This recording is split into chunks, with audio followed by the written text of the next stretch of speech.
Eh bien, merci à vous trois d'avoir accepté notre invitation. Galanterie oblige, Catherine Chopin, bienvenue. Merci. Comment allez-vous ? Ça va bien. Eh bien, Catherine Chopin, vous êtes dirigeante de l'agence immobilière Catherine Chopin Immobilier et vous êtes également la présidente de l'association Femmes Chefs d'entreprise Mulhouse Sud-Alsace. Tout à fait. Merci d'être avec nous. Monsieur De Villers, vous êtes, vous, le directeur adjoint de l'agence d'attractivité de Mulhouse Sud-Alsace qui œuvre pour créer de la synergie et que tout le monde se connecte pour créer de l'attractivité à la ville de Mulhouse et dans la région mulhousienne. Absolument, tout juste. Eh bien, merci beaucoup d'être avec nous ce soir. Et à ma droite, Monsieur Crely, Paul. Eh bien, écoutez, vous êtes dirigeant du groupe Crely. Et le groupe Crely, pour les personnes qui nous regardent, sont les marques de voitures Mercedes-Benz et Smart dans la région Grand Est. Tout à fait. Je suis juste. Merci beaucoup d'être avec nous.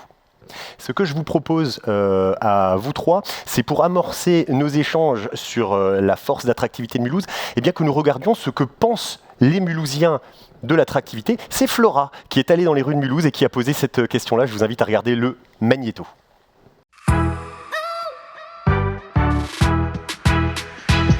Mulhouse est-elle une ville attractive ?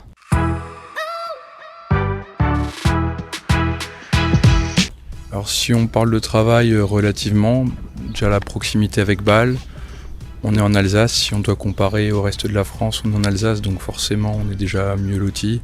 Pour les étudiants, il y a des efforts qui sont faits, je crois, ça c'est sûr, mais c'est pas non plus la ville la plus attractive du coin. Je sais que Strasbourg ou Saint-Louis ça attire beaucoup plus. Mais dans la zone Sungo et un peu plus au nord, c'est quand même, ça rassemble quand même pas mal.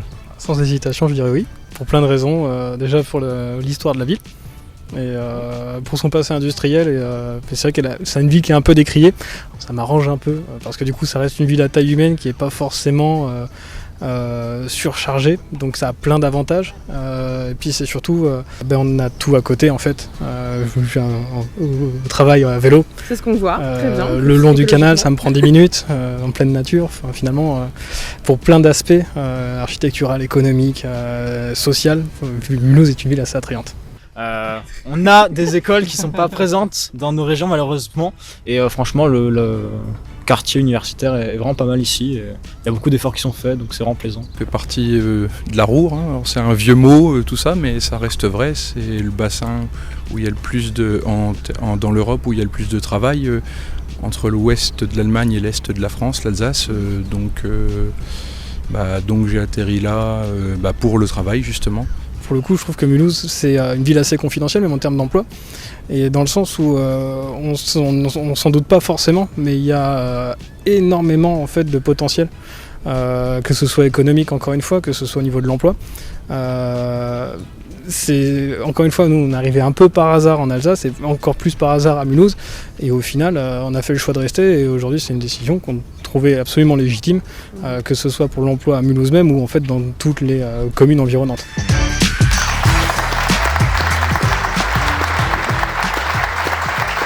Eh bien, nous venons d'entendre ce que pensent les Mulhousiens. Ce qui nous intéresse maintenant sur le plateau, c'est ce que vous pouvez penser vous. Je me tourne vers vous, Paul Crely. Vous avez des concessions dans tout le Grand Est et quelques-unes dans la région mulhousienne. Pour quelles raisons vous êtes-vous implanté ici et quelles sont les forces et qu'est-ce qui a fait l'attractivité justement de cette région mulhousienne ? Alors, moi, dans mon métier, il faut que je représente la marque ou les marques sur chacune des villes du Grand Est. Donc, légitimement, nous avons investi à Mulhouse. L'intérêt de Mulhouse par rapport à d'autres villes d'Alsace ou de Lorraine, et ça, c'est un atout qu'il faut citer, c'est qu'il y a un peu plus facilement des terrains. On ne s'en rend pas compte, mais c'est quasi impossible de trouver un terrain à Strasbourg pour investir. C'est très difficile même à Metz, pour prendre deux exemples. Mulhouse a encore des terrains disponibles.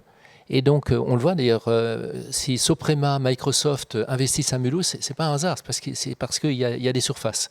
Et donc, c'est créateur d'emplois. Très bien. Monsieur De Villers, vous œuvrez quotidiennement pour faire de la région mulhousienne une ville attractive. Quels sont les éléments aujourd'hui qui sont mis en place ? De quelle manière on œuvre pour encore, donc là on entend la partie foncière, mais il y a un certain nombre d'autres choses qui sont faites. Travailler à l'attractivité, c'est considérer qu'on ne cloisonne pas les différentes thématiques. l'économie, la culture, le tourisme, faire du marketing territorial, tout ça, c'est totalement lié. Il y a encore 10 ou 20 ans, on pouvait travailler sur ces secteurs de manière indépendante. Aujourd'hui, il faut qu'on ait tout en tête, parce que quand un chef d'entreprise veut s'implanter à Mulhouse et dans son agglomération, il a en tête la qualité et la compétence des salariés qu'il va embaucher. Il faut qu'ils soient bien dans leur vie, avec leurs conjoints, que leurs enfants aient une bonne école, qu'ils aient des loisirs intéressants, qu'il y ait des équipements culturels et sportifs de qualité. Et tout ça, c'est un élément important qu'il faut faire savoir et qu'on ne connaît pas encore assez. Donc c'est tout le travail de l'agence d'attractivité, mais de plein d'autres acteurs, que de valoriser ça. Bon, alors là, c'est vrai qu'on parle de l'entrepreneuriat, de l'implantation des entreprises, et puis il y a les habitants, les gens qui viennent vivre à Mulhouse. Alors, je m'oriente maintenant vers Catherine Chopin. Les loyers sont réputés pour être particulièrement bas dans la région mulhousienne. Est-ce que c'est pas plutôt un signe que plus personne ne veut venir chez nous, à Mulhouse ? Alors c'est effectivement un petit peu le cas parfois. Mulhouse est une ville attractive effectivement par les loyers et par le prix de l'immobilier en achat. On est une des villes les moins chères de France. Il y a des petites contreparties. La taxe foncière est très chère et du coup certains disent ah ben non je peux pas, je préfère louer que d'acheter. Voilà, c'est un peu ambigu mais c'est une vraie vérité. Mais Mulhouse, tu as tout dit, Christophe, sur l'attractivité de Mulhouse. C'est une ville qui est tellement riche culturellement, qui est tellement riche par sa diversité aussi. Quand on a des clients qui viennent pour acheter un bien, on essaye aussi de vendre tout l'environnement autour du bien, pas que le bien.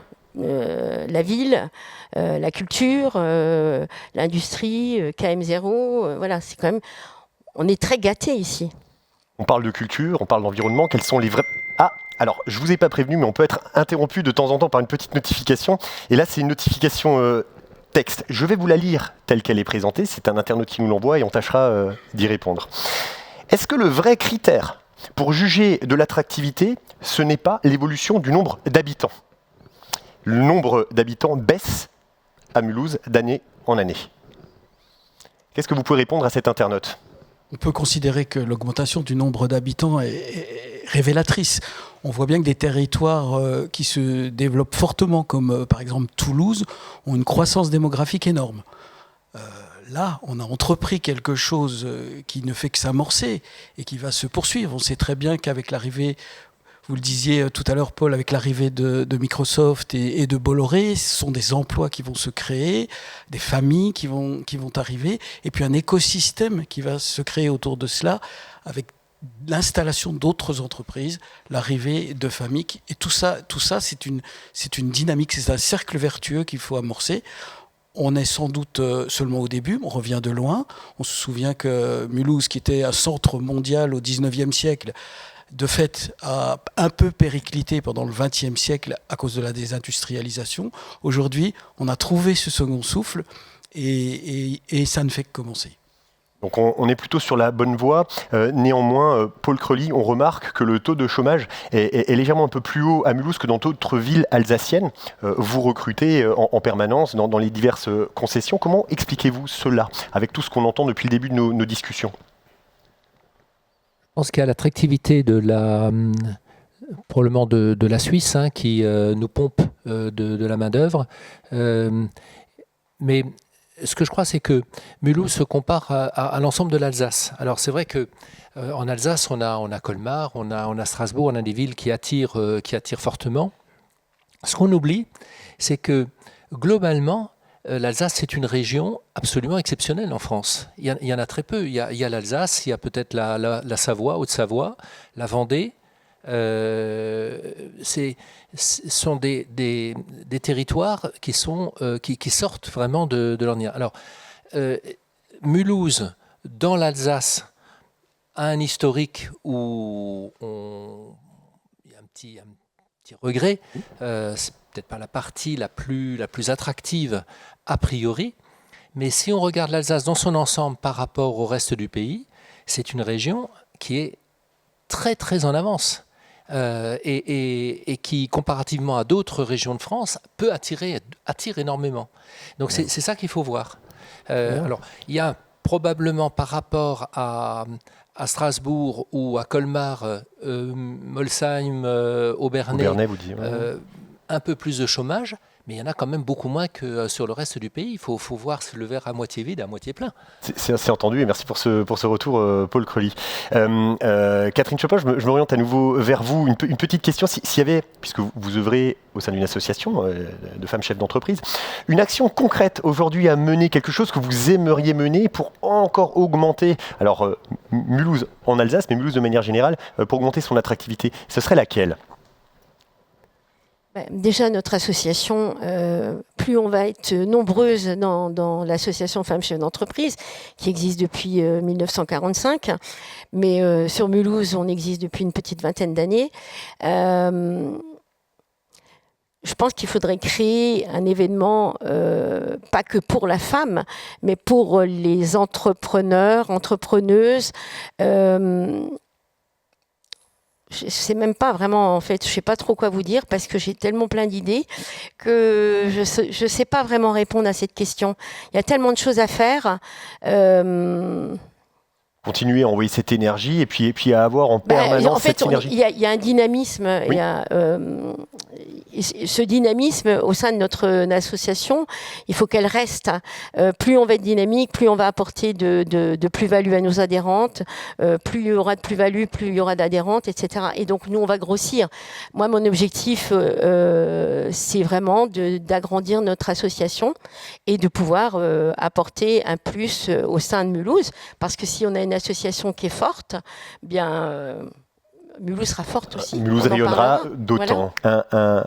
Un rêve ou quelque chose avec une baguette magique que vous pourriez réaliser dans cette vocation qui est la vôtre d'allier la culture, l'économie, la politique dans le bassin mulhousien. Travailler à l'attractivité, c'est attirer des richesses, des ressources, du personnel, des compétences, des talents de l'extérieur qui viennent enrichir le territoire qui en a déjà beaucoup.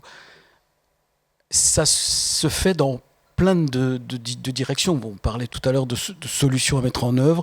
Il faut qu'on arrive à parler aux gens en répondant à toutes leurs questions en même temps, grâce à un guichet unique, par exemple. Mais on travaille aussi sur d'autres. On travaille aussi sur d'autres thématiques. En l'occurrence, il y a quelques années, on a lancé une mission cinéma qui a pour but d'augmenter le nombre de tournages à Mulhouse. Il n'y en a pas eu jusqu'en 2017, et depuis 2017, on a une trentaine de tournages professionnels. Alors mon rêve, c'est ça. Christopher Nolan, il tourne Dunkerque, le film Dunkerque à Dunkerque. Maintenant, il faut qu'il tourne le film Mulhouse à Mulhouse. Eh bien, bravo, ça c'est...